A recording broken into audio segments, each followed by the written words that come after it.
Belgium के Antwerp शहर में 100 साल पुराना रिसर्च इंस्टीट्यूट है जिसका नाम Prince Leopold institute of tropical medicine यानी कि ITM है, जहां 1976 में सितंबर महीने में एक पार्सल आया जो कि एक थर्मस था जिसमें कुछ खून भरी शीशियां थी। ITM के वैज्ञानिकों ने खोज की तो पता चला कि ब्लड सैंपल के भीतर एक बिल्कुल नए तरह का वायरस था जिसे दुनिया में पहले कभी देखा नहीं गया।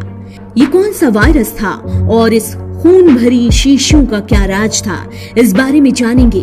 लेकिन उससे पहले अगर आपने हमारा चैनल सब्सक्राइब नहीं किया तो जल्द कर लें, बेल आइकॉन दबाना बिल्कुल न भूलें। वीडियो पसंद आए तो लाइक करें, कमेंट करें और शेयर करें। दरअसल इस वायरस का पहला केस दिखा था जायर के याम्बुकु नाम के एक गांव में, जिसके पास से करीब 250 किलोमीटर लंबी लेक बाला नाम की एक नदी बहती है जो कि दुनिया की सबसे गहरी नदी यानी कि कॉन्गो रिवर की सब्सिडरी है।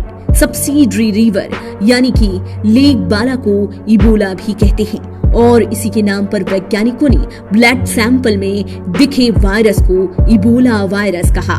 2014 से 2016 के बीच अफ्रीकी देशों में इबोला ने खूब जाने ली। इबोला की एक दर्दनाक कहानी ऐसी भी है कि अफ्रीकन देश गिनी के मेलिआंड्रो गांव में एक बड़ा सा पेड़ था। इस गांव के बाहर और उसके भीतर काफी बड़ा एक कोटर था जिसमें चमगादड़ रहते थे और गांव के बच्चे हमेशा ही इस पेड़ पर चढ़ते और खेलते, चमगादड़ भी पकड़ते और एक लकड़ी पर बांधकर आग में भूनकर खा जाते। एमिले ओ आमो ऊनो जो कि एक 1.5 साल का बच्चा था और वो भी यही करता था, पर दिसंबर 2013 में जब वो एक दिन घर गया तो शाम को उसे हाई फीवर हुआ, जैसे कि मलेरिया हो, पर काफी ज्यादा टेम्परेचर बढ़ता गया और उल्टियां हुई और फिर उसकी मौत हो गई। देखते ही देखते इतना कुछ हो गया, फिर उसका पूरा परिवार मर गया और फिर इसकी झाड़ फूक के लिए आई महिला भी मर गई। यहाँ एक और बात हुई। दरअसल गांव के बाहर जो पेड़ था चमगादड़ों वाला, उस पर मधुमक्खी का एक छत्ता था जिससे शहद निकालने के लिए एक दिन एक गांव वाले ने मधुमक्खी के छत्ते को आग के हवाले किया जिससे पेड़ से खूब चमगादड़ निकले और गांव वालों ने अपने हाथ से ही करीब मरे हुए 45 किलो चमगादड़ों को इकट्ठा कर गांव के ही पास फेंक दिया। बस फिर क्या था, एमिले वाली बीमारी सबको हुई और महज 60 दिनों में ही ये बीमारी पूरी गिनी में फैल गई और लोग मरते रहे। अप्रैल 2014 तक Guinea, Democratic Republic of Congo, Sierra Leone, Gabon, Uganda, Liberia, Republic of Congo, Ivory Coast, South Sudan, Nigeria, यहाँ तक कि दक्षिण अफ्रीका तक इबोला महामारी का संक्रमण फैला। इस महामारी को लेकर एक्सपर्ट्स की माने तो ये इबोला वायरस फिलोवायरस समुदाय का ही एक वायरस है जो कि फिलोवायरिडी वायरस फैमिली का एक भाग है जो इंसानों में हेमेरोजिक फीवर लाती है, यानी कि ह्यूमन बॉडी के अंदर ब्लीडिंग का होना, जैसे कि ब्रेन हेमरेज में ब्रेन या फिर उसके आसपास इंटरनल ब्लीडिंग होती रहती है। इबोला से संक्रमित लोगों में से लगभग 50 से 90% लोगों की मौत हो जाती है। कैसे फैलता है इबोला?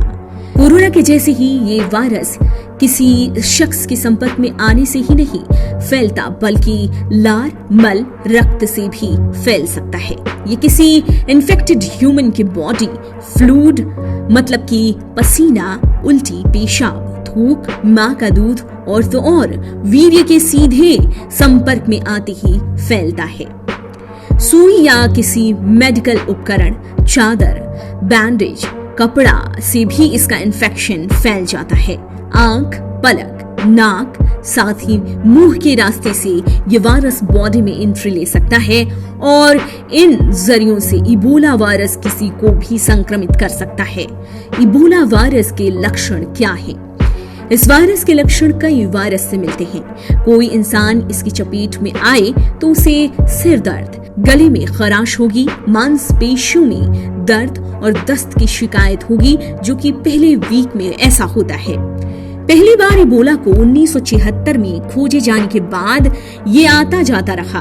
1977 के बाद से आए 17 साल ये बिल्कुल गायब रहा और 1994 में इसका केस फिर देखा गया और 1996 से साल 2000 तक फिर से ये एब्सेंट रहा, गायब, फिर एकदम से एक इंसान में दिख जाना और फिर महामारी का रूप ले लेना। कुछ ऐसा है ये वायरस। हाल की बात करें तो अफ्रीकन देश गिनी में 14 फरवरी 2021 को इबोला महामारी का एक और दौर शुरू होने की यहाँ के पब्लिक हेल्थ डिपार्टमेंट ने घोषणा की। गिनी की हेल्थ एजेंसी के मुताबिक मरने वालों की संख्या 5 हुई और एक व्यक्ति में इसकी पुष्टि हो गई, जबकि 4 लोग में वायरस होने की संभावना है। ये संख्या बढ़ भी सकती है। 2 लोग इबोला पॉजिटिव हैं, तो वहीं इनके लक्षण 10 और लोगों में देखे जा रहे हैं। इलाके में एक नर्स में इबोला का पहला केस देखा गया, जिनकी जनवरी में मौत हो गई।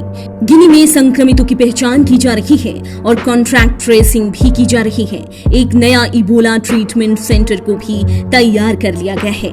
दुनिया के सबसे गरीब देशों में से एक है गिनी, जिसकी हालत खराब है। वहां पहले ही 3 महामारियां कोरोना, येलो फीवर, मिजल्स फैली हुई है और अब इबोला, जो कि बेहद चिंताजनक है। कोंगो के हालात भी ऐसे ही हैं। वहां अगस्त 2018 से इबोला के दूसरे दौर में संक्रमित लोगों में से करीब 2/3 लोगों की मौत हुई और कोंगो ने जून 2020 में ऐलान किया कि इबोला आउटब्रेक यहां खत्म हुआ। पर फिर 3 फरवरी 2021 को पूर्वी कोंगो में एक महिला की मौत हुई और इबोला की चपेट से उसकी मौत हुई, जो कि पति के वीर्य से संक्रमित हुई, जो करीब 1 साल पहले चपेट में आया था इबोला के, लेकिन बच गया। पर उसके शरीर में वायरस नहीं खत्म हुआ और लगभग 12 महीनों बाद इसी इन्फेक्टेड वीर्य से सेक्स के दौरान उसकी पत्नी संक्रमित हुई और फिर उसकी मौत हो गई।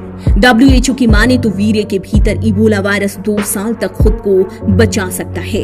कोंगो में भी इस नए केस के साथ फिर से फैलने लगा है इबोला और साल 1976 से अब तक 12 बार वहां इबोला आउटब्रेक हुआ है।